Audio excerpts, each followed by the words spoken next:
Summer 1944. A multi-mile death strip stretched out ahead. The Wehrmacht had dug in deep, 3 years of methodical preparation. Reinforced concrete bunkers jutted from the earth. Minefields extended into infinity.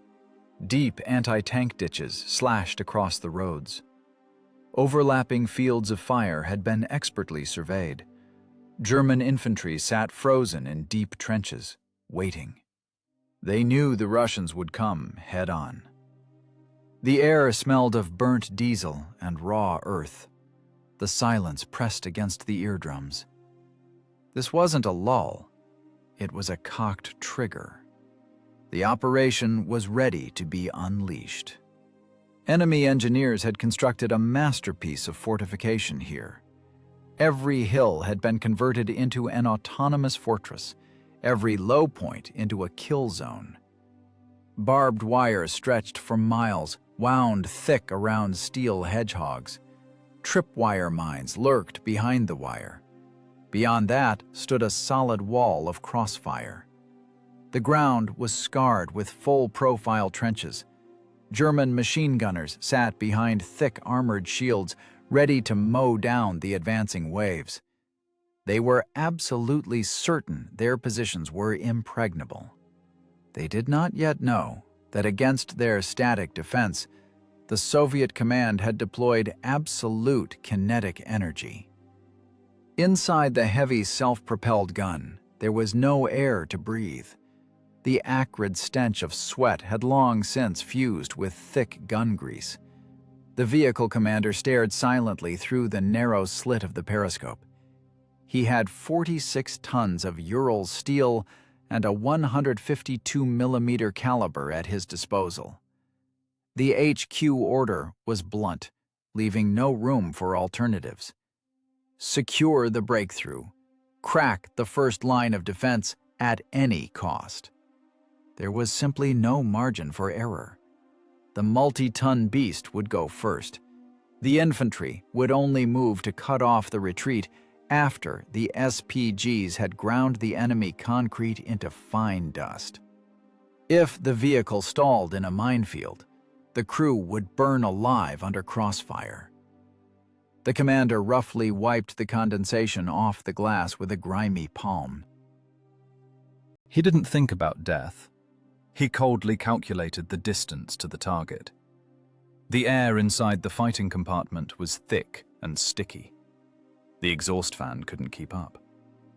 The diesel engine throbbed behind the armored bulkhead, its 12 cylinders putting out a steady, guttural hum. The sound sank deep under the skin, becoming part of the crew's own circulatory system.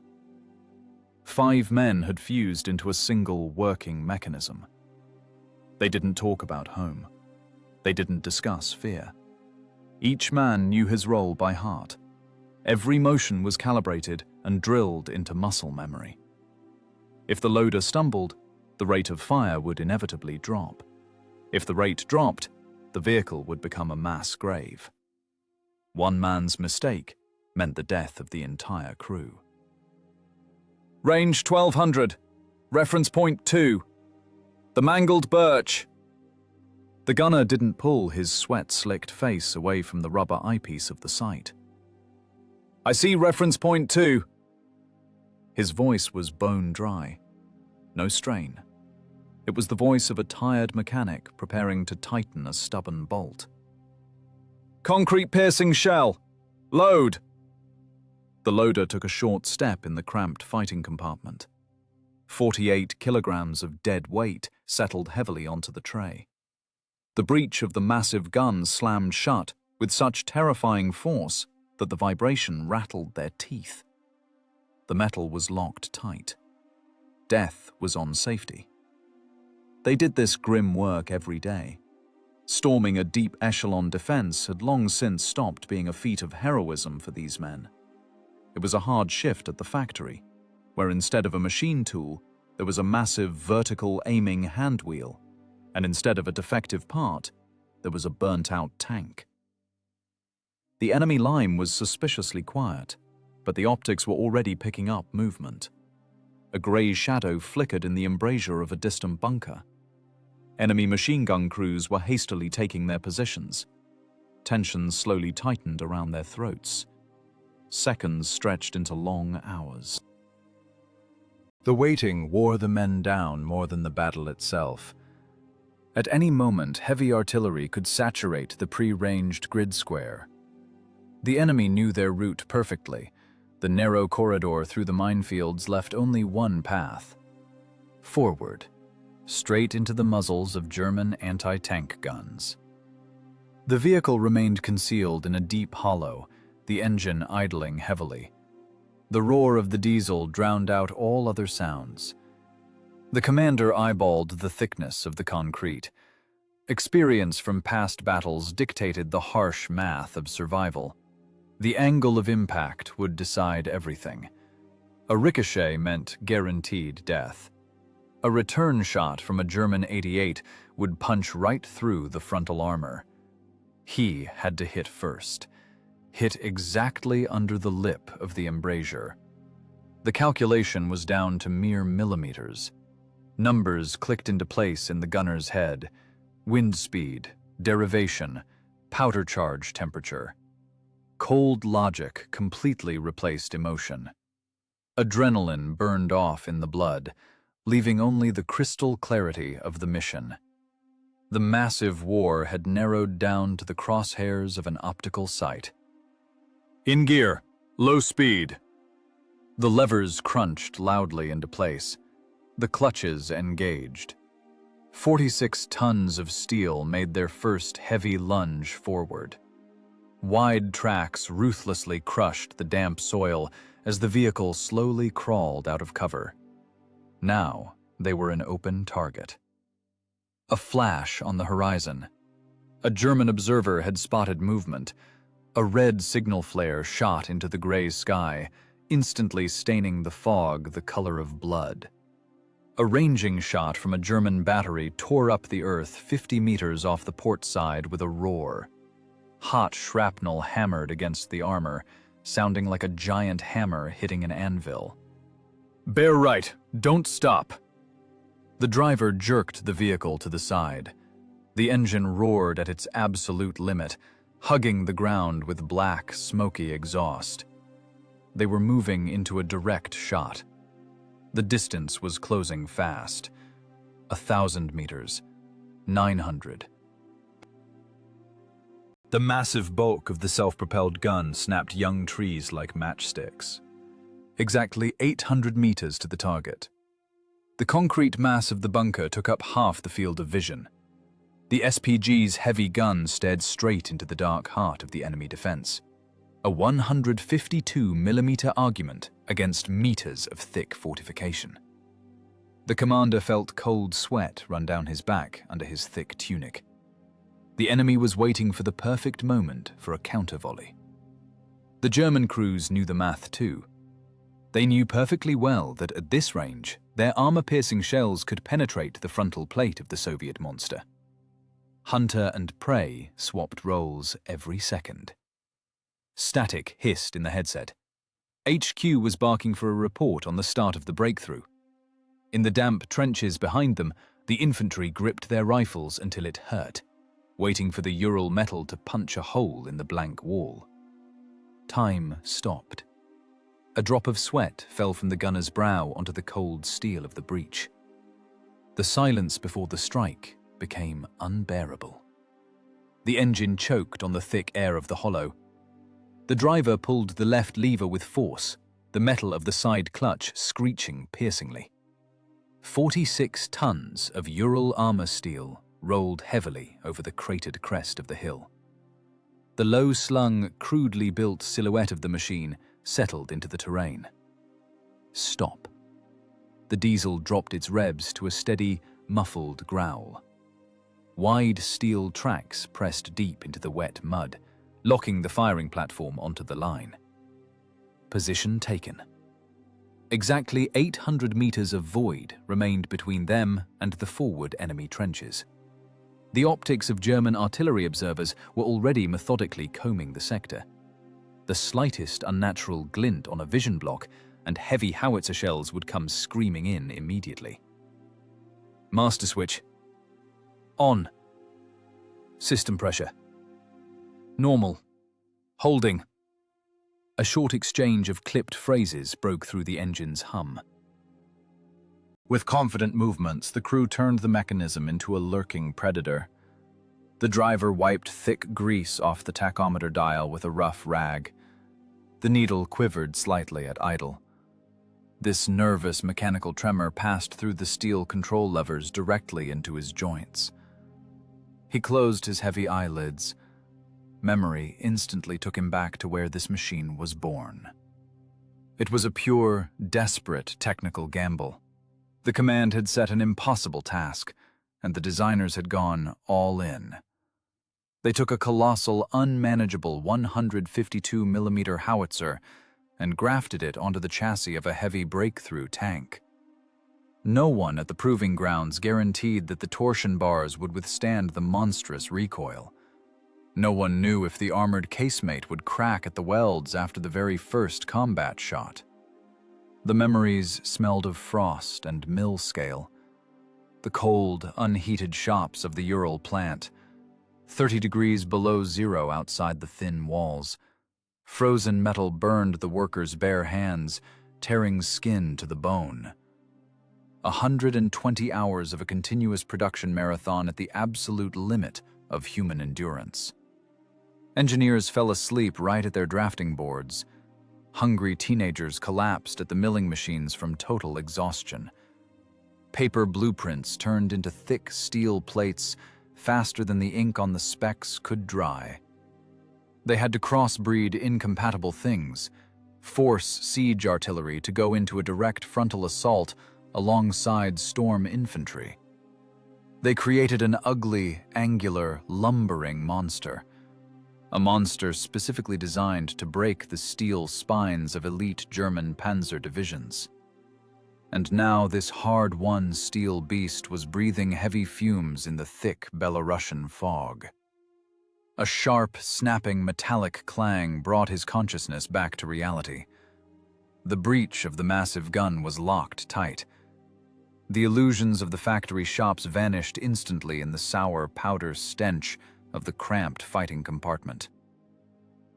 A thick, palpable silence hung in the armored box of the casemate. The grueling, soul-crushing night preparation of the position was complete. Storm groups of infantry had spent half the night hacking into the stony ground of the hill with entrenching tools. They cut through roots and rocks. They dug a deep, full-profile, hull-down pit for the heavy SPG. Shovels bent and broke. The soldiers' palms were rubbed into a bloody mess. The vital need for stealth required this hellish labor in absolute silence. The multi-ton armored beast had crawled slowly into the dugout pit at low speed 2 hours before the pale dawn. The short barrel of the gun rested neatly on the fresh parapet. A heavy camo net, bristling with branches, reliably hid the angular shapes of the casemate from enemy scout planes. Now they were an inseparable part of the terrain, an iron bunker buried in the earth, ready to spit kinetic death. The driver anxiously checked the thermometer. The coolant temperature was slowly but steadily climbing the scale. Powerful fan blades circulated scorched, stale air through the cramped compartment. Shutting down the 12-cylinder diesel was out of the question.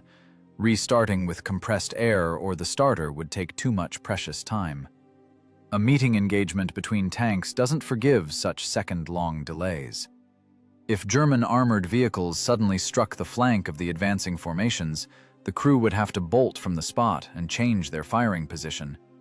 The heavy SPG had to be ready to tear into battle at the commander's first raspy word. Temperatures in the red. Deal with it. You'll cool down once they open fire. There was no comfort in this dialogue. War had long since become a heavy routine for these men. Sticky, animal fear had completely burned out, transformed into cold, professional concentration. They looked into the optical sights exactly the same way turners look at a rotating workpiece before starting. No burning hatred. Only precise, ruthless mathematical calculation. A 152mm caliber required perfect knowledge of the range. The enemy's sloped armor was instantly gauged by eye. The thickness of the reinforced concrete slab was estimated by the design of the firing embrasure. Suddenly, the engine gave a sharp, frightening hiccup. One of the cylinders choked. The revs plummeted. The driver's heart skipped a beat. Instantly, on pure reflex, he slammed his heavy boot onto the fuel pedal. The diesel coughed out thick, black, oily smoke. Blue-gray exhaust forced its way out of the pipes. The threat of sudden detection hit the crew's frayed nerves harder than a direct hit from a solid shot. If that smoke column rose high above their cover, German batteries would saturate the square with heavy artillery fire in exactly 3 minutes. The driver feathered the gas pedal with surgical precision. It was a delicate dance of the feet that decided the question of survival. The motor jerked, then leveled out its guttural rhythm. The black, oily cloud dissipated slowly and reluctantly in the morning fog, mixing with the swamp vapors. The risk of discovery had passed, for now. But there was no time to relax. The commander kept his eye locked on the rubber eyepiece of the panoramic sight. The enemy defense line began to stir nervously. The tense silence shattered. The German infantry in the deep trenches realized the general assault was inevitable. Wehrmacht officers kicked gun crews out to the anti-tank guns. Through the powerful optics, you could clearly see the long, predatory barrels of camouflaged batteries traversing. They were frantically searching for targets in the fog, ready to strike with sub-caliber rounds at the first sign of movement. The distance remained critical. The SPG stood absolutely still, blending into the damp earth. The entire crew had turned into a single exposed nerve, into concentrated hearing and sight. The heavy, lethal, concrete-piercing shell was already locked tight in the bore. The mechanical, fully automated precision of the preparation was complete. The armored machine was positioned on the attack line. All internal systems were working at the absolute limit of their durability. The pressure in the hydraulic cylinders had reached its peak. The tension in the men's cramped muscles had crossed the pain threshold. The cold metal of the levers greedily soaked up the hot sweat from their palms. The lethal geometry of future destruction was perfectly aligned. The vertical and horizontal aiming angles were carefully calculated. Ahead, only the order remained. The silence burst with a sickening crack. A red signal flare ripped through the pale morning sky. The assault began without a preliminary artillery barrage.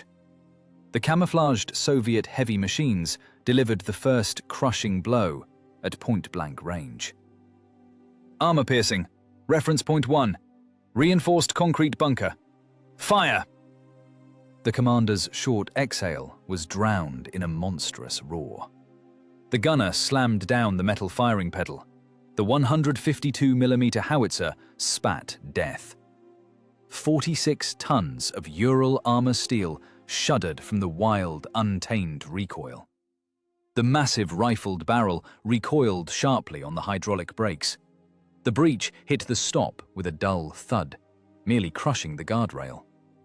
The metal groaned piteously under the extreme load. Inside the cramped casemate, a thick, suffocating cloud of acrid powder gases instantly hung in the air. The weak exhaust fan choked. There was absolutely no air to breathe. 48 kilograms of forged steel tore through the thick, damp air. The muzzle velocity reached 600 meters per second. A massive amount of kinetic energy concentrated at a single point of contact. The shell hit the sloped frontal plate of the German fortification dead on. The armor-piercing slug ruthlessly smashed through 2 meters of heavily reinforced concrete. The fuse functioned as intended deep inside the structure. A dull, guttural internal explosion occurred. The monolithic shelter instantly disintegrated into thousands of sharp, lethal fragments. Chunks of torn concrete weighing hundreds of kilograms crushed the German machine gun crew into a bloody mass.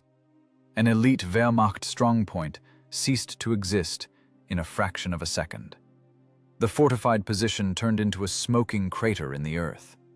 Target destroyed. High explosive fragmentation. Load. The commander's voice sounded perfectly flat. There was no joy of victory in it. He simply crossed the destroyed position off the tactical equation of the battle. With a guttural grunt, the loader shoved the next heavy shell into the smoking bore. Hands in dirty canvas mittens slipped from the acrid sweat. The massive wedge breech block clattered shut. The brass casing with the powder charge followed. Close it. Lock it. The enemy quickly snapped out of their initial stupor. The illusion of impunity vanished. German gunners frantically traversed their heavy anti-tank guns. The air filled with a sharp, drilling whistle. The enemy battery opened a blistering return fire with direct shots at the muzzle flashes. The ground around the SPG instantly boiled. Fountains of dirty soil hammered against the armor. A blinding flash on the right ripped through the fog. A heavy impact shook the hull. A 75mm armor-piercing shell hit the right cheek of the casemate. The factory-spec slope of the frontal armor plate saved the crew. The shell shrieked, threw a shower of bright sparks, and ricocheted away harmlessly. The crew's ears rang from the terrifying concussion of the metal. Fine scale showered from the ceiling onto the tankers' sweaty faces. "Driver, short move! Back!" The levers kicked back at his hands. The driver jerked the machine back 15 meters with a roar, sharply exiting the grid square the Germans had zeroed in on. 2 heavy German HE shells exploded instantly where they had just been. If they had stayed still, the armored roof would have inevitably been caved in. Death missed by exactly 1 second. "Right 30. 3-story brick building, machine gun nests." The gunner furiously cranked the stiff hand wheels of the traversing mechanism. The panoramic crosshairs settled on the massive, fortified structure. The windows were packed tight with sandbags. German heavy machine guns were firing continuously from there, ruthlessly pinning the attacking Soviet infantry to the damp earth. "Ready! Fire!" The second shot deafened them completely. Eardrums refused to process this extreme level of noise. The 43-kilogram high-explosive shell carried a colossal charge of TNT. It made no attempt to neatly penetrate the brickwork. It simply erased the load-bearing wall from the face of the earth. The shell hit the very base of the building. The massive detonation ripped through the structural supports. Support beams snapped with a dry, crackling sound. The heavy roof collapsed inward rapidly. The 3-story fortress folded like a house of cards, burying dozens of Wehrmacht soldiers alive under the brick rubble. Thick dust rose in a massive column, completely blocking the view. Wild panic gripped the neighboring German trenches. Soldiers threw down their heavy weapons and desperately tried to retreat deeper into the defense. The enemy infantry saw firsthand, against this monstrous caliber, neither thick walls nor deep trenches could save them. "Too much smoke! Can't see the target! Wait! Fan on full!" Inside the combat vehicle, the temperature was rising rapidly toward the critical mark. Acrid sweat flooded their eyes, mixing with the powder soot. The loader breathed heavily and hoarsely, leaning his back against the cold metal of the ammo rack. Muscles ached from the monstrous physical strain. Shells were pulled from their sockets with a characteristic metallic scrape. The machine turned into a non-stop conveyor of death. The commander communicated with the gunner using short, clipped gestures and hard slaps on the shoulder. Words lost all meaning in this primal roar. The gun barrel grew white-hot. The green paint on the muzzle brake began to blister and smoke. The 152mm caliber was relentlessly, methodically cracking the German defense line. Heavy HE shells plowed the earth, mixing crushed concrete, torn steel, and human flesh into a uniform gray mass. The first line of fortifications ceased to exist, but new targets waited ahead. The battle moved into a phase of non-stop mechanical destruction. Every second was measured by the heavy clang of the steel breach. Inside the fighting compartment, the temperature had long since passed 50 degrees. The exhaust fan hummed strainingly at maximum RPM, completely failing to handle the thick, oily powder smoke. The air grew heavy. With one sharp motion, the loader ripped off his headset and his tunic, which was soaked through with sweat. His bare back glistened in the dim gloom of the cramped casemate. The man had completely lost his identity. He had turned into a living appendage of the red-hot breach, the main gear in this non-stop conveyor of death. The powder fumes ruthlessly stung his eyes to tears. His lungs burned with every short breath. The outside world had ceased to exist for the loader. All that remained was the narrow metal tray, the smoking metal of the barrel, and the endless row of heavy steel slugs in the ammo rack. 48 kilograms of dead weight. Each shell had to be wrenched from its tight clamps with force. The shell had to be jerked up to chest level. The shell had to be rammed into the bore with perfect precision. In the cramped space of the armored box, it was impossible to stand up straight. The loader worked in a constant half-squat. The entire monstrous load fell on his lower back and knee joints. One wrong move, and a blown back would put him out of action forever. 1 minute's delay, and the broken rate of fire would give the German gunners a chance for an aimed return volley. The loader exhaled sharply through his teeth. Rough canvas mittens gripped the cold steel of the next concrete-piercing shell with a death grip. A powerful jerk. His back muscles tightened to the absolute limit, ready to snap under the skin. The steel slug settled onto the guide tray with a clang. A strong, two-handed shove forward. The breach greedily swallowed 48 kilograms of concentrated kinetic death.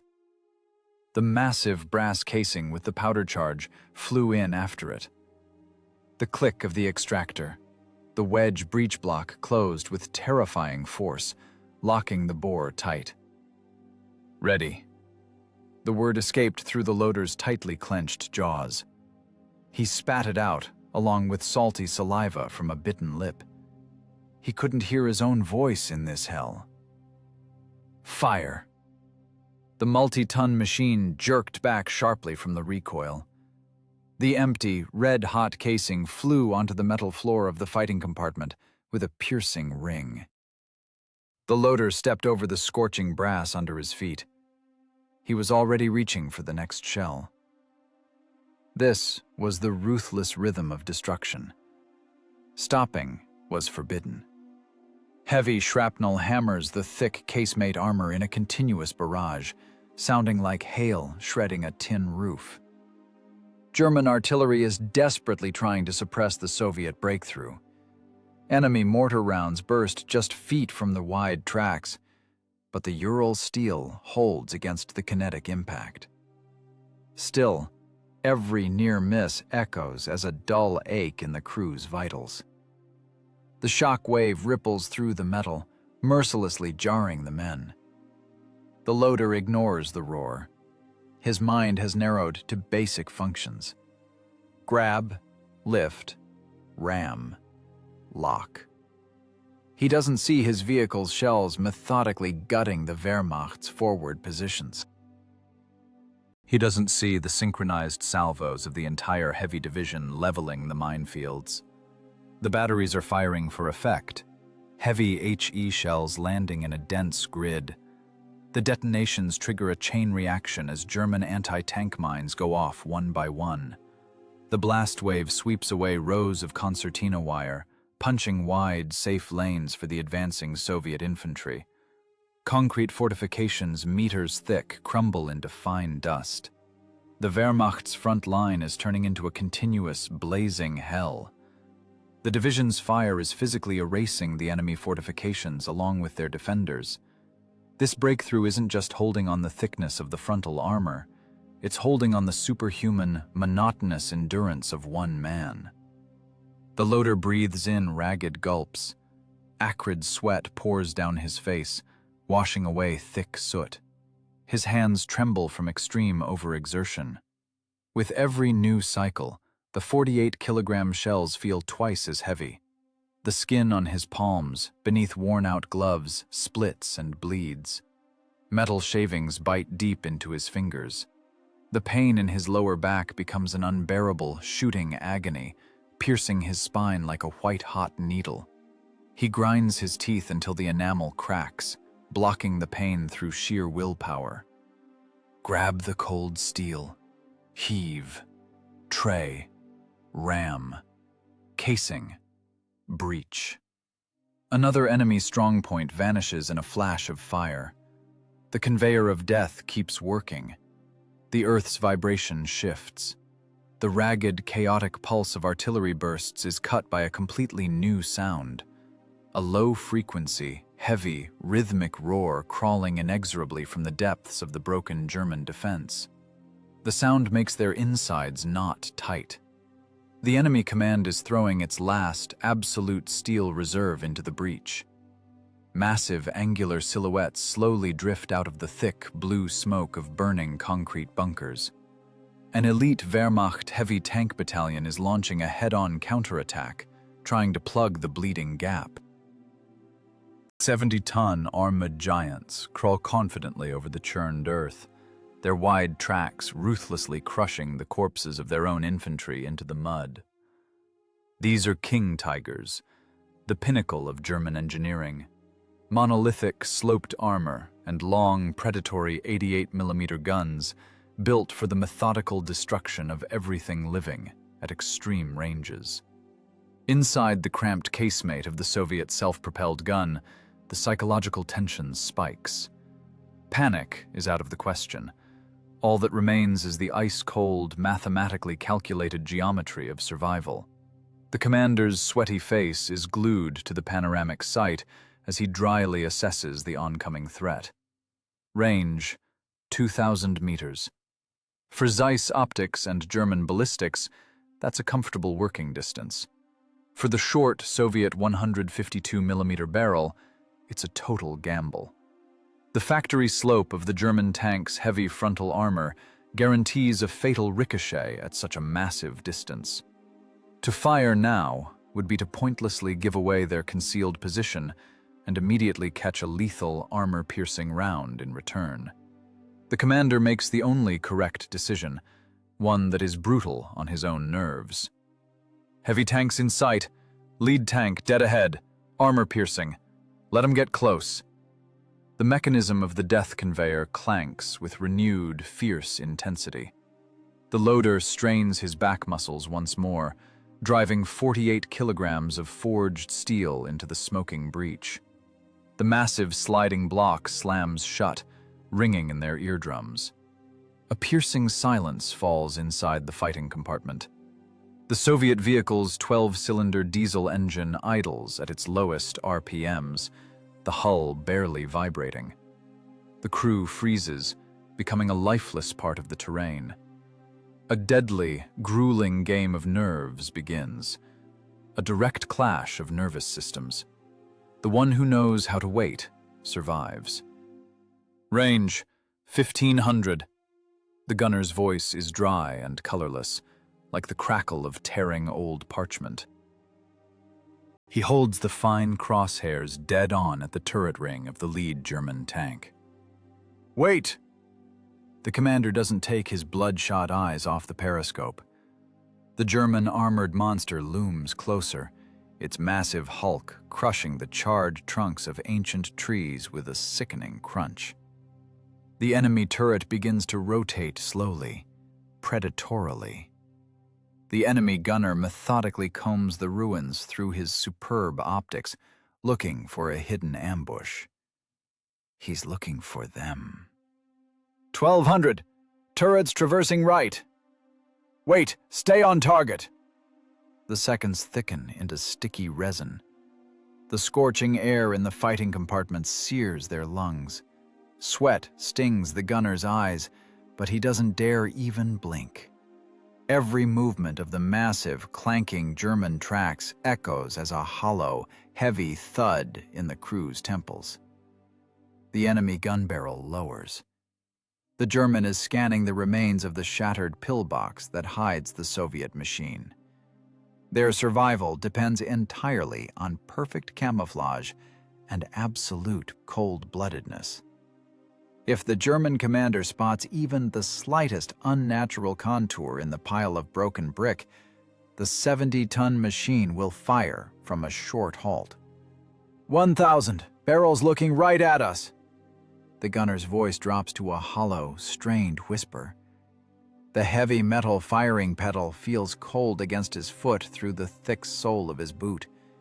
One involuntary muscle twitch, and the shot is gone. But the distance is still critically long for a guaranteed penetration of the thick frontal plate. German armor does not forgive haste or mistakes. Wait! Don't breathe!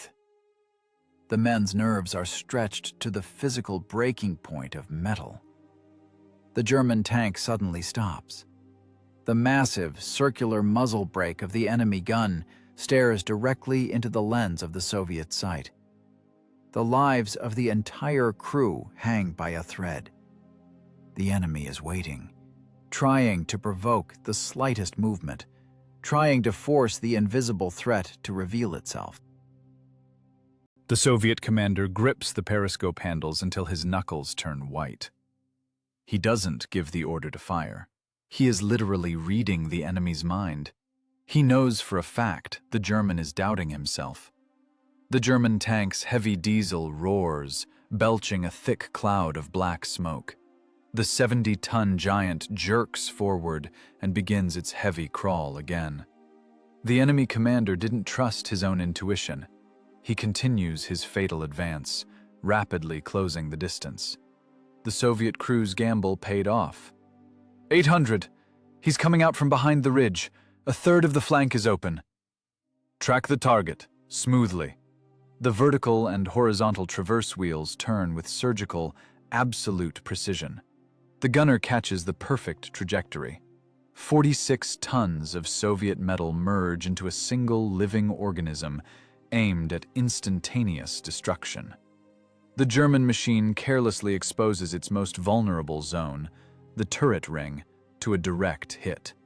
It's a lethal window of opportunity, only a few dozen centimeters wide, and that window will only be open for 2 short seconds before the tank hides its flank behind the terrain again. 750. Perfect. Fire! The commander's short command hits the nerves harder than the shot itself. The gunner's foot slams the steel pedal into the floor.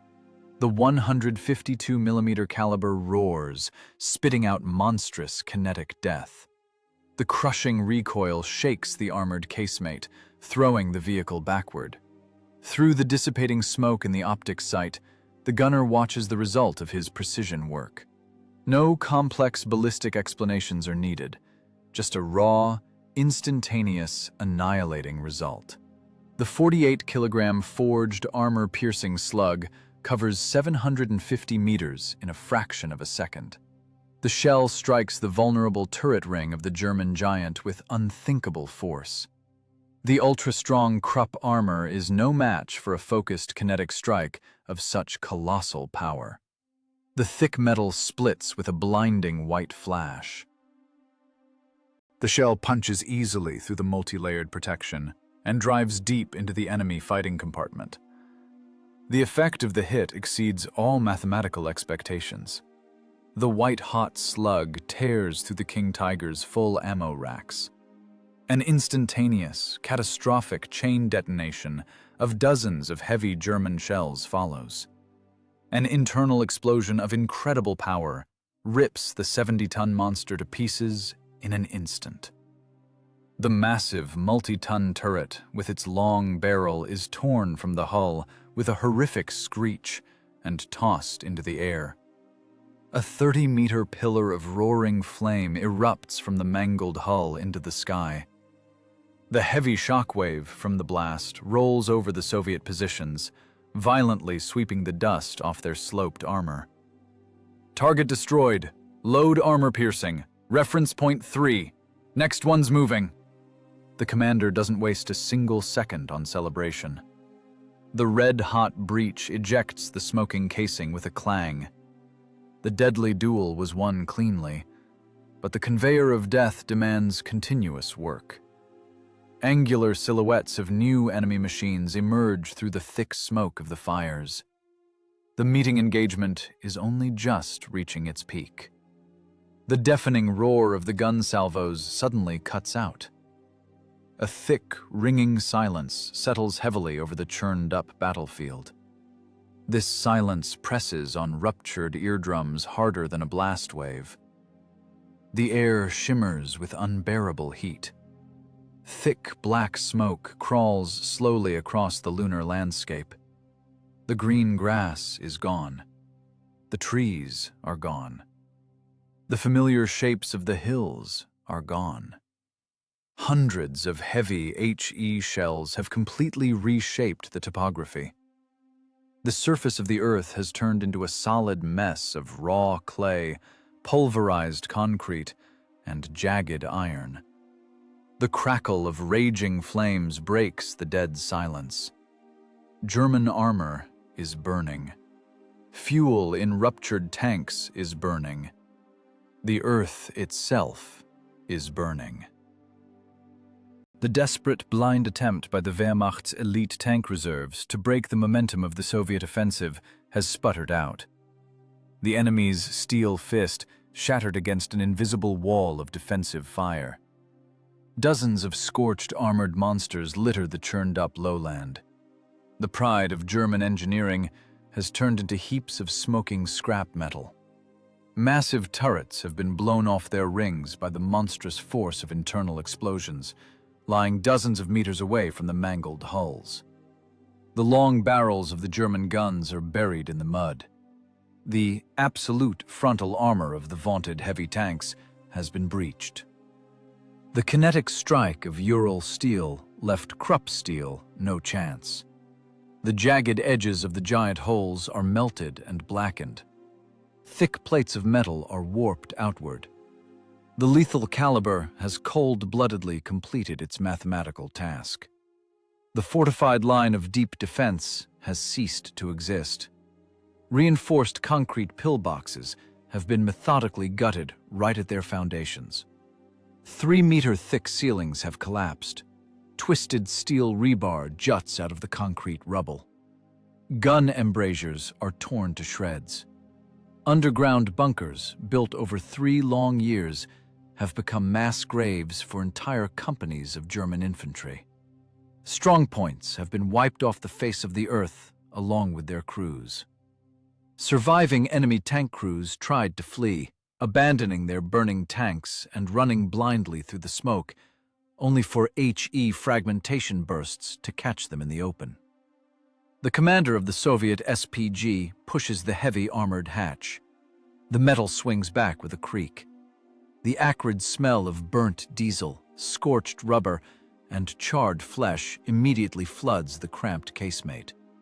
A smell that eats into the skin forever. Inside the vehicle, the temperature begins to drop slowly. The loader collapses onto the hot shell casings, spent.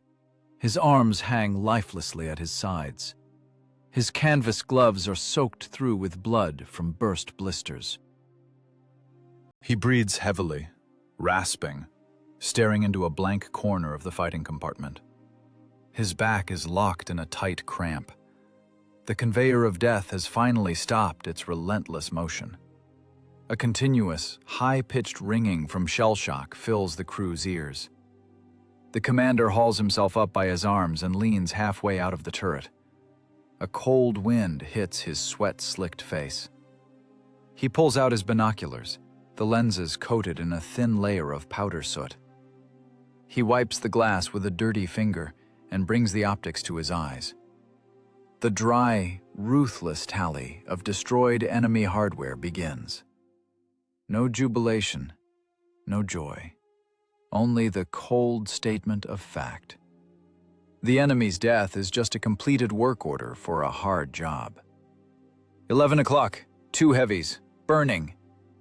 The gunner slowly emerges from the neighboring hatch. His face is covered in a thick layer of black soot, against which only the whites of his eyes flash feverishly. He spits thick, black, powder-stained saliva onto the frontal armor. "I see him. Turrets are off. 3 more smoking by the tree line. Our guys caught him with HE. Check the right flank, the lowland. 4 mediums, 1 heavy, tracked. Armor's breached in 2 places. Final count. They checked in on the radio. All vehicles operational. No losses." This iron tally is hard to wrap the mind around. Dozens of scorched elite enemy machines. 0 self-propelled guns lost. The mathematics of war has handed down its final, cruel verdict. The heavy Ural machines have completely suppressed German firepower, breaking the back of the tank attack.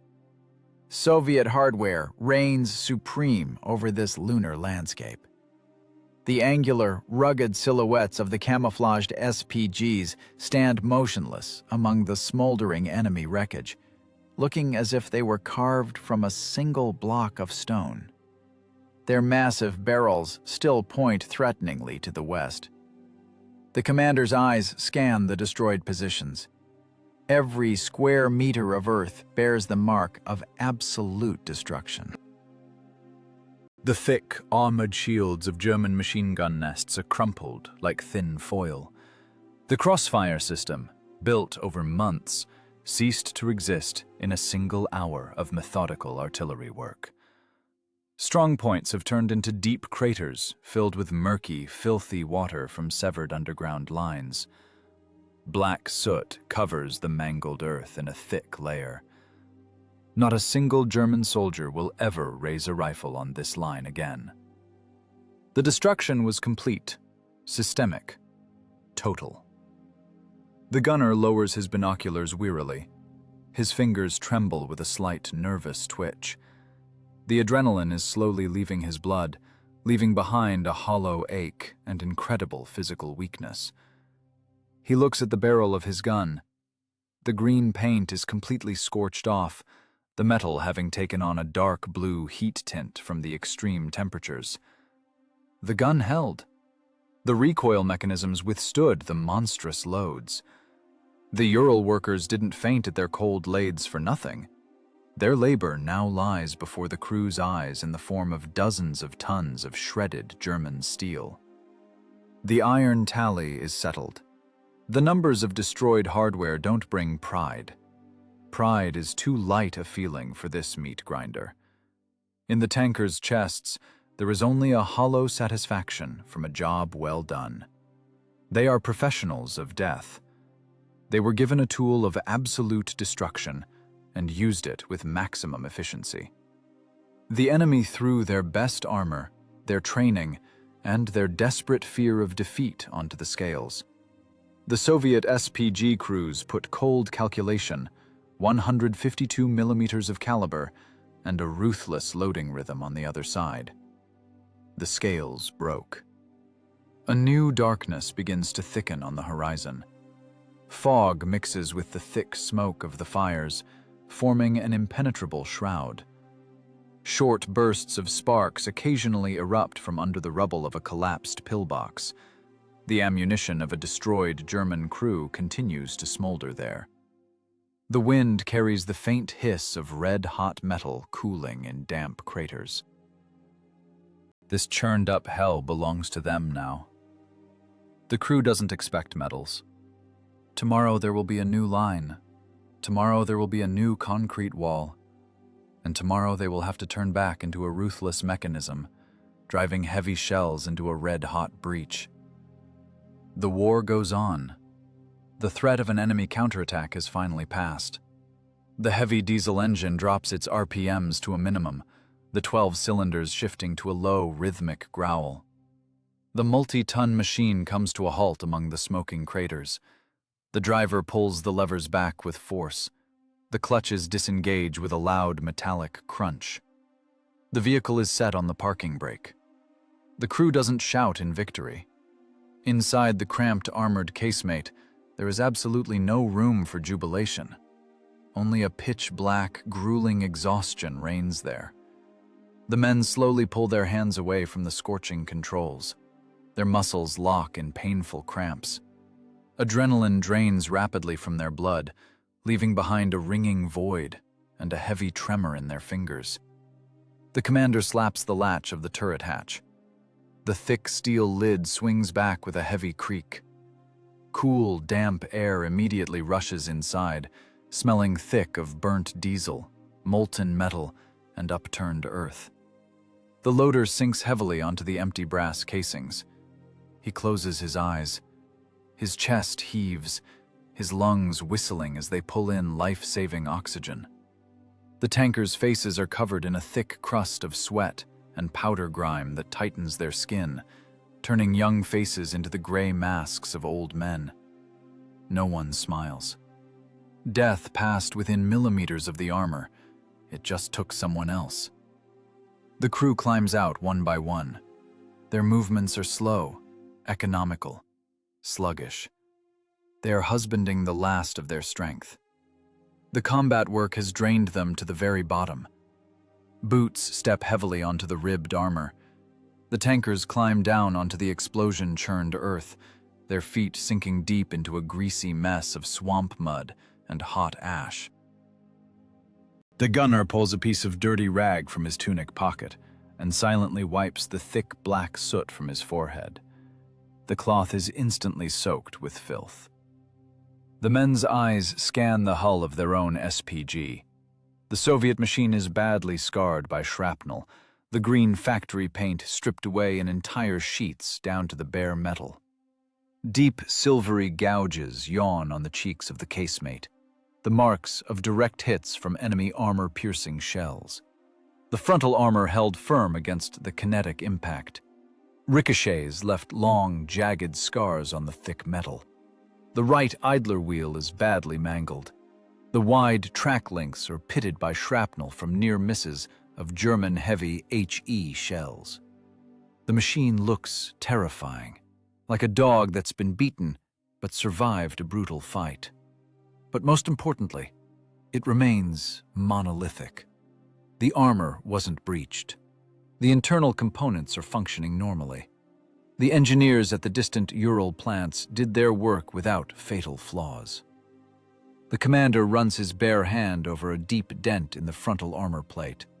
The metal still holds the unbearable heat of a direct hit, searing the rough skin of his fingers. The commander doesn't pull his hand away. It is physical confirmation of life. The machine cold-bloodedly took the lethal blow for them. The men remained whole. The driver inspects the running gear, methodically striking the track pins with a heavy metal wrench. The sound is even, dull, reliable. The damage isn't critical. The tankers' gazes slowly lift from their own machine.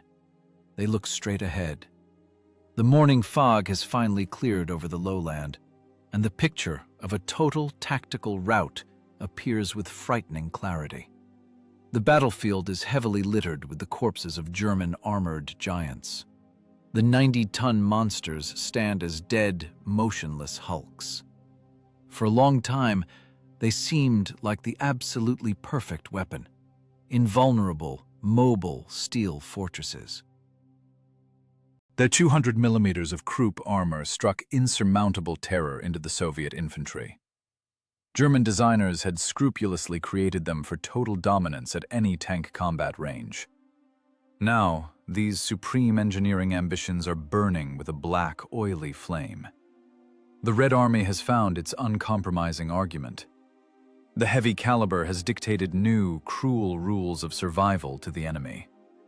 The crew looks calmly at the hulls of the enemy machines, ripped apart from the inside. In the tanker's eyes, there is a cold realization of the accomplished fact. The myth of German technical invincibility has been crushed crudely, routinely, without the slightest sentiment. 48 kilograms of Soviet armor-piercing steel easily punch through any German defense. Kinetic physics has forever triumphed over Aryan propaganda. The mass destruction of these 90-ton machines brings the crew no euphoria. To them, it's no miracle. It's the logical outcome of the correct application of heavy ballistics. They just dialed in the right corrections on the optical sight. They just pulled the trigger at the right time. The death of an elite enemy is perceived as incredibly hard, dirty, but high-quality work. The bloody work order is closed. The combat shift is over. The lethal quota has been exceeded. The loader leans his back wearily against the cooling gun barrel. The thick metal feels pleasantly cold against his inflamed back muscles. He pulls a crumpled pack of cigarettes from his pocket, his fingers trembling slightly. He strikes a wooden match against the box several times, the sulfur crumbling under his dirty fingernails. Finally, a weak flame flares up. He takes a deep drag of the acrid, cheap tobacco smoke, which immediately mixes with the thick smell of burnt German powder in his lungs. The loader silently offers the pack to the rest of the crew. The commander takes a cigarette.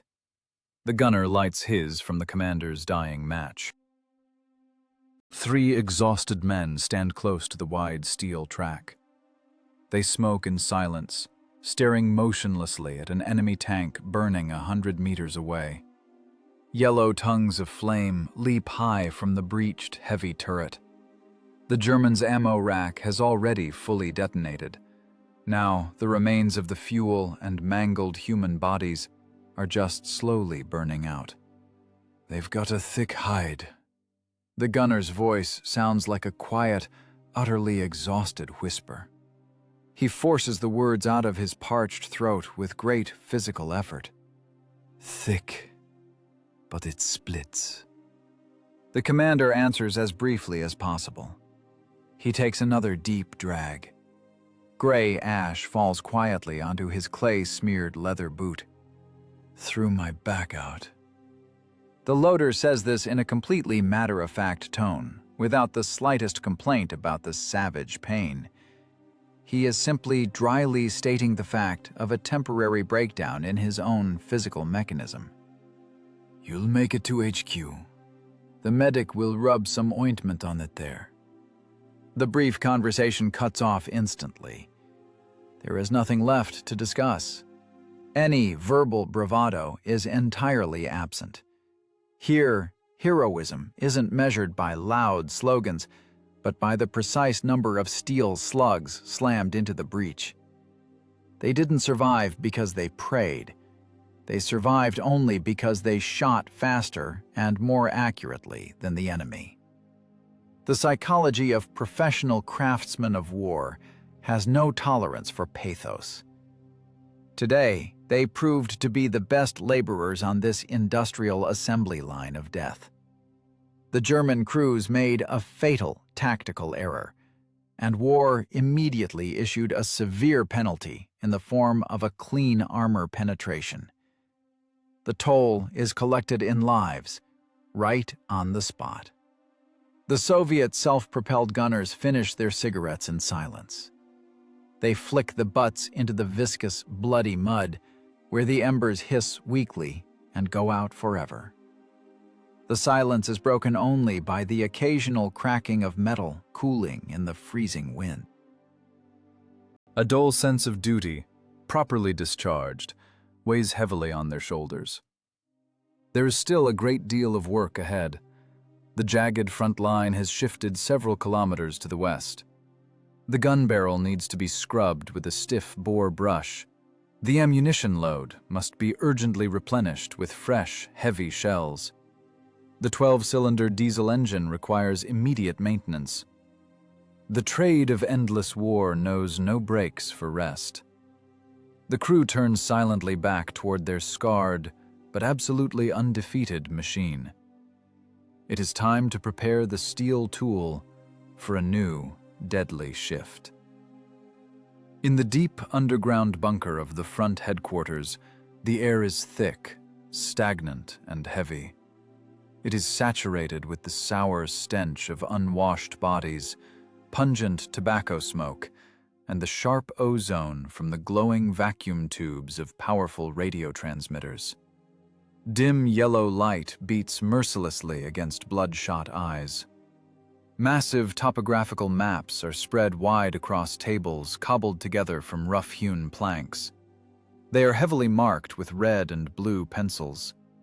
Here, the front line is just a jagged, curving line on thick paper, but every millimeter of that curve's bend is paid for with thousands of soldiers' lives. The general stands motionless over the table, leaning heavily on his clenched fists. His face is deeply etched with sharp wrinkles. He hasn't slept for 3 full days. His eyes are red from chronic sleep deprivation and constant nervous strain. He is an old, battle-hardened veteran. He knows all too well the real, terrifying price of frontal assaults against deeply layered German defenses. He hadn't believed in the new heavy machines from the start. His skepticism was rooted in perfectly valid tactical reasoning. The massive, tall, lumbering armored Krauts seemed like perfect targets for high-velocity German anti-tank guns. A 152mm caliber on a heavy tank chassis raised the most serious doubts. This massive piece of ordnance was designed for indirect fire from safe, concealed positions. Throwing such heavy howitzers into a frontal assault directly against camouflaged batteries and deeply entrenched infantry seemed like pure staff-room insanity. The general waited for a report on the total destruction of the battalion. He was internally bracing himself to receive a tally of catastrophic losses in armor. In a dark corner of the bunker, the radio man presses black ebonite headphones to his ears. His knuckles are white from the sheer tension. The airwaves are filled with a continuous, ear-piercing crackle of interference. Through this dense electronic chaos, a dry, clipped report punches through from the front lines. The radio man feverishly transcribes short dots and dashes onto a gray paper form. The pencil lead snaps under the heavy pressure. He instantly grabs another. The text is extremely brief. No emotion, no excuses, only the naked, dry statistics of the destruction wrought by the machines. The radio man rips out the sheet and hands it to the chief of staff. The latter's eyes quickly scan the uneven lines. The muscles in his jaw twitch nervously. Without saying a word, he passes the gray slip to the commanding general. The general takes the paper.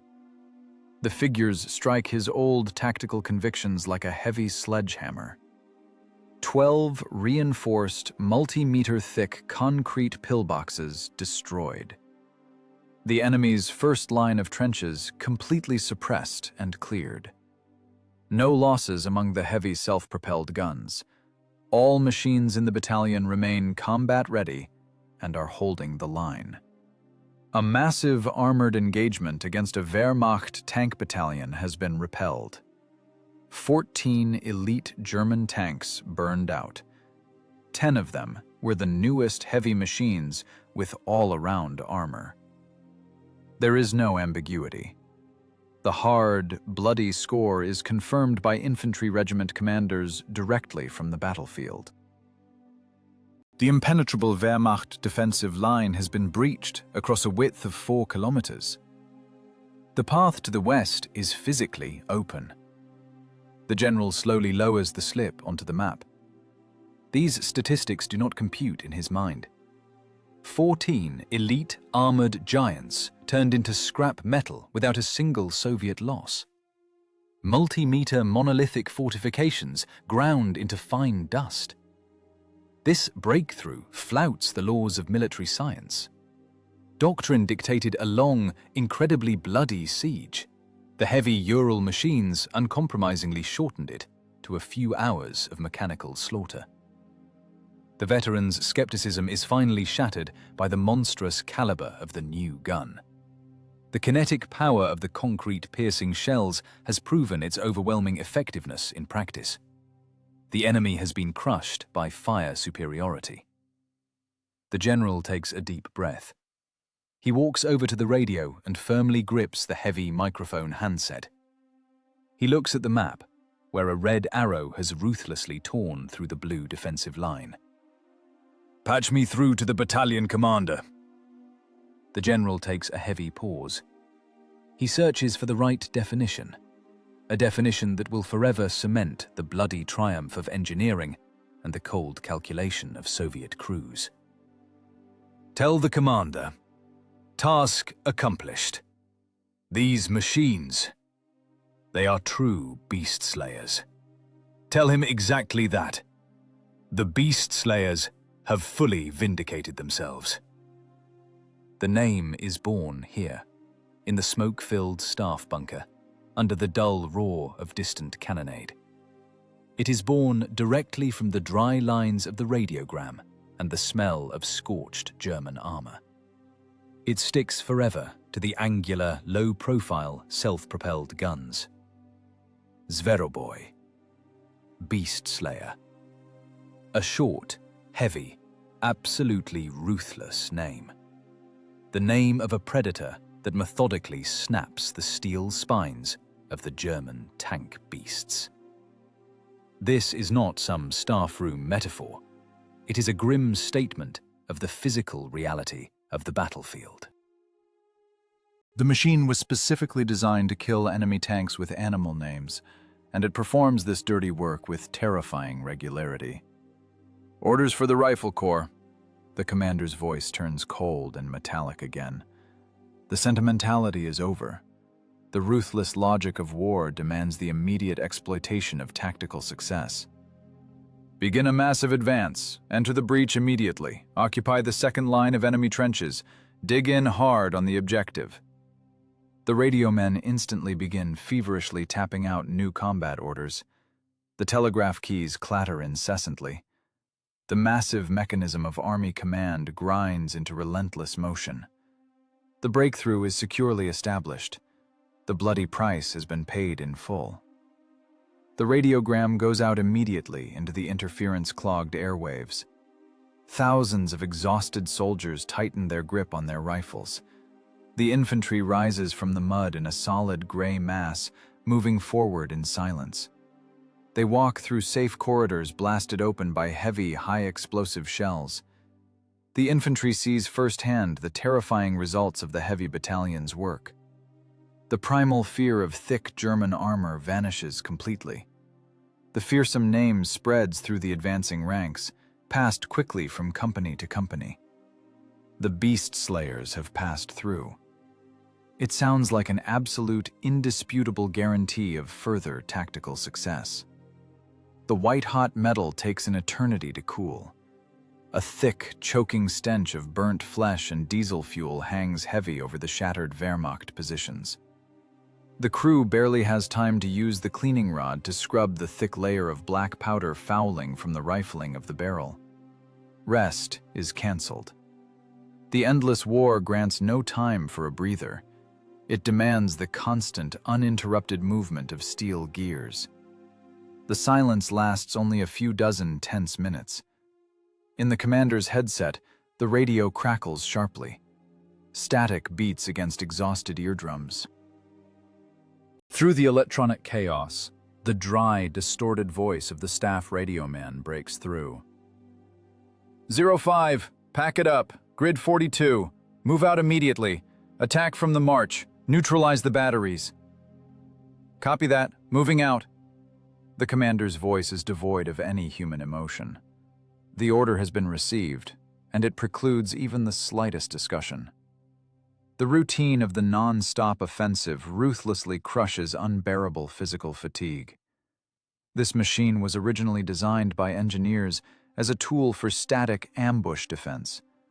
doctrine assumed firing from carefully camouflaged hull-down positions at advancing enemy formations. But the front dictated different, far more brutal and uncompromising conditions. The tactics for employing heavy calibers evolved rapidly through the blood of the infantry and the scorched hulls of the first assault groups. Now, not a trace remains of passive waiting in deep revetments. The Soviet army has turned into a massive, non-stop steel steamroller. The steamroller requires constant pressure on the enemy's defense, and the heavy, self-propelled units have become the tip of this mechanism. They go in first. They crack fortifications right off the march, not leaving the enemy a single second to regroup. "Driver, turn it over, course west." The driver mechanic drops heavily onto the hard leather seat, his back aching from constant static tension. He stomps down hard on the stiff metal starter pedal. The 12-cylinder diesel engine coughs agonizingly.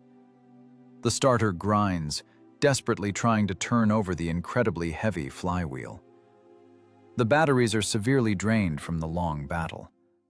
A direct start risks a fatal failure. If the motor doesn't catch now, the batteries will go completely dead, and the machine will turn into a useless 46-ton stationary target. The smell of scorched insulation hits his nose. The driver grits his teeth in anger and slams his dirty fist against the instrument panel. He jerks the fuel lever sharply. The diesel belches a thick cloud of acrid black smoke, and the cylinders roar to life with a deafening thunder. The motor settles into a steady, guttural growl. A fine vibration once again fills the cramped fighting compartment. The gun barrel is locked into the travel position. The loader feverishly recounts the remaining shells. There is a frightening emptiness in the racks. They are critically low. The assembly line of death demands a new portion of 100-pound armor-piercing slugs, but there is simply no time for a quiet replenishment of the combat load in the rear. They will have to go into a frontal assault with only what remains in the iron racks. Every shot is now worth 10 times more. Every miss means the inevitable death of the entire crew. The density of the German defense to the west only increases. Ahead lie deeply layered East Prussian strongholds. The enemy is retreating to his ancestral lands and will cling to every cubic meter of stone and reinforced concrete. The heavy machine lunges forward with a sharp metallic clang. The wide steel tracks ruthlessly grind the debris of German trenches. The armor crushes mangled weapons, abandoned helmets, and the torn bodies of the enemy with a dry crunch. The self-propelled gun lurches over a deep anti-tank ditch. The hull dips its nose sharply, and the machine tilts threateningly. The right track slips in the liquid, bloody mud. The driver reacts instantly, jerking the lever and giving it full throttle. Ural steel bellows as it breaks free from the earth trap. They crawl slowly forward across the scorched territory. The speed is low, but the progress is inevitable. The infantry follows like gray, silent shadows, hugging the thick armored flanks of the machine. For them, this angular behemoth is the only real chance to survive the coming meat grinder. "Gunner, check the optics. Too much mud." "Clear. Wiped them." The conversation is dry, purely technical. These men ceased being people in the usual civilian sense long ago. They have become living components of the machinery. Their only task is to ensure the uninterrupted operation of the 152mm gun. Their objective is the next line of concrete pillboxes. Every destroyed Wehrmacht line does not bring the long-awaited finale. It becomes merely another bloody step toward the next deep line of fortifications. The war has finally turned into an endless, grueling cycle. Target acquisition, sighting, firing, recoil, repositioning, movement west. The air ahead is rapidly becoming thick and dark. The horizon is completely choked by heavy, leaden clouds, and the dense smoke of distant fires. German long-range artillery begins methodically zeroing in on the grid squares. Heavy, high-explosive shells tear up the earth hundreds of meters ahead on their course, laying down a solid, impenetrable fire curtain. Suppressing these hidden batteries is the crew's new mathematical problem.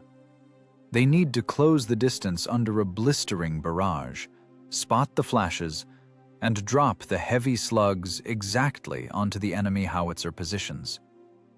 There is no right to make a mistake. The thickness of the sloped armor will only save them from shrapnel splashes. A direct hit from a large caliber from above is guaranteed to punch through the roof of the casemate. The commander stares silently through the narrow vision slit. His face is gray from chronic fatigue and embedded soot. He isn't thinking about future victory at all. He is thinking cold-bloodedly about range, deflection angles, and the remaining powder charges in the casings. Shrapnel is already drumming blindly against the frontal armor plate. The roar of the working engines merges into a single, monotonous, crushing hum. The iron steamroller of the Red Army crawls non-stop toward the encroaching steel storm. Ahead, there is neither glory nor beautiful heroics. Ahead, there is only incredibly heavy, dirty man's work. They must break through thick concrete again and again. They must burn enemy armor. They must kill the enemy faster than he kills them. The death machine inevitably plunges deeper into the thick fog of the offensive. The cold metal begins to heat up once more. The heavy tracks monotonically grind foreign soil. East Prussia remains behind as a black, scorched patch. Ahead lies the long road west. The final point of the route has already been firmly determined by headquarters, the capital of the Third Reich, the city of Berlin. The geometry of war is preparing for a radical change. The wide operational spaces and endless plowed fields will soon end. The heavy machines will enter the narrow stone corridors of city streets. There, the veterans of the self-propelled artillery regiments will face a completely different, chaotic, and merciless meat grinder. The 152mm caliber will work at point-blank range against thick brick walls. The combat distance will shrink lethally to a few dozen meters. Hiding behind natural terrain features will no longer be an option. Enemy batteries will fire direct shots from basements along asphalted avenues. The crew does not discuss the future street battles. The men simply methodically check the hydraulics of the recoil mechanisms and clean the machine gun drums. Survival in the urban hell depends solely on the absolute automatism of reactions and the strength of the frontal armor plate. The mechanism of the offensive is launched at full power. It is now physically impossible to stop this iron steamroller. The shoulder of the shattered highway is heavily littered with mangled metal. The Soviet machine, moving at low speed, carefully bypasses a massive obstacle. At the very edge of a deep ditch stands a 70-ton German behemoth, tilted at an angle. It is a king tiger. There isn't a single through hole on its thick, sloped armor. The long barrel of the 88mm gun is lowered limply toward the ground. The elite tank is completely dead. It wasn't destroyed in a fair artillery duel. It was simply abandoned by its own retreating crew. The fuel tanks are bone dry. The German war machine simply ran out of diesel. This is an utterly humiliating finale for the ultimate weapon. The pinnacle of the enemy's engineering has turned into a useless, stationary heap of cold iron due to broken logistics. The wide commander's hatches on the turret are flung wide open. The German tankers fled on foot, saving their own lives. The driver of the Soviet self-propelled gun doesn't even turn his head toward the enemy machine. For him, this armored monster is now just a roadside nuisance, an empty iron box. The danger has passed.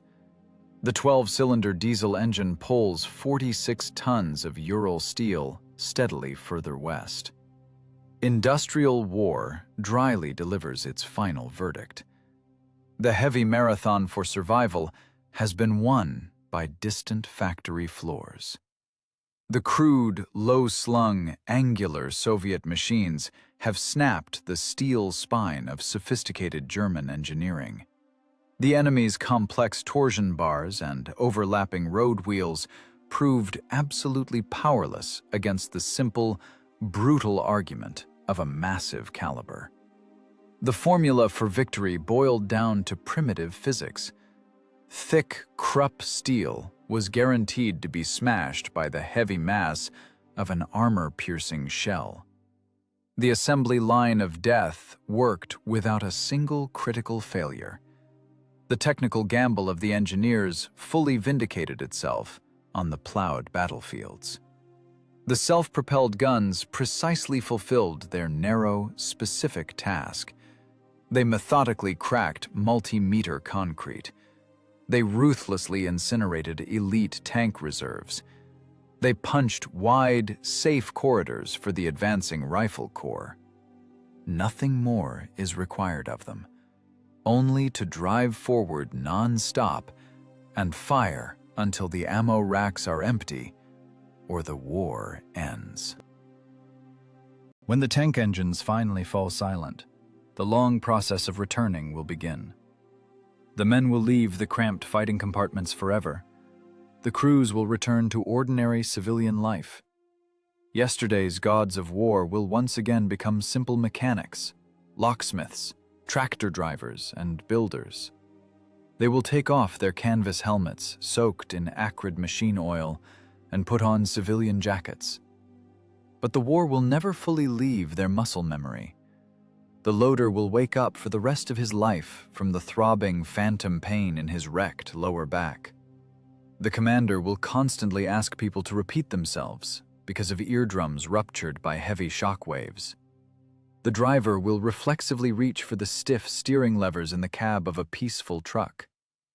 In their stories, there will be no high-flown words about sacrifice. They will not call themselves the great saviors of the world. They were simply doing the heaviest, dirtiest, and bloodiest physical labor of the 20th century. The brutal dismantling of an enemy army required superhuman exertion, and they gave that strength without reserve. The bloody shift is closed. Time ruthlessly dissolves organic matter. People fade into oblivion. Only the durable metal remains. Decades will pass. The combat machines that survived the meat grinder will be carefully washed of dried blood and swamp mud. Factory workers will cover the scarred armor with a smooth layer of fresh protective paint. Massive hulls will be lifted by powerful cranes onto high concrete pedestals. The combat mechanisms will be permanently fixed with thick weld seams. The wide steel tracks will freeze forever on gray stone slabs. The heavy, short barrel of the 152mm howitzer will point straight into the empty, peaceful sky. A machine of industrial killing will turn into a frozen monument. A tool of total destruction will become a stationary object of historical memory. This is an immortal legacy, cast in Ural steel, dry, material proof of the unconditional superiority of grit over the thickness of enemy armor. Around the monument, there is complete, absolute silence. There is no longer the deafening roar of the diesel, no choking powder smoke, no sour smell of sweat. The metal is absolutely mute. Under the layers of paint, the deep, jagged gouges from direct hits by enemy shells are still visible. The armor has forever preserved the deep scars from kinetic impacts. These combat damages cannot be filled with putty. They serve as the machine's eternal steel pedigree. Rainwater slowly trickles down the wide, sloped plates. The autumn wind cools the rough factory welds. A dull pride is hidden precisely in this motionless silence, in the dry realization of exactly what kind of monstrous work these 46 tons of iron and 5 utterly exhausted men performed. The wall between the destructive past and the quiet present is absolutely impenetrable. The monolithic armor of the monument is covered with hoarfrost on a cold winter night. The thick metal no longer radiates scorching heat. It does not breathe. It does not remember the primal fear of an incoming slug. If you press your bare palm firmly against the frontal plate of the monument, you can feel only the icy cold of dead steel. The mechanism is stopped forever. The uncompromising task is fully complete. The iron account is settled.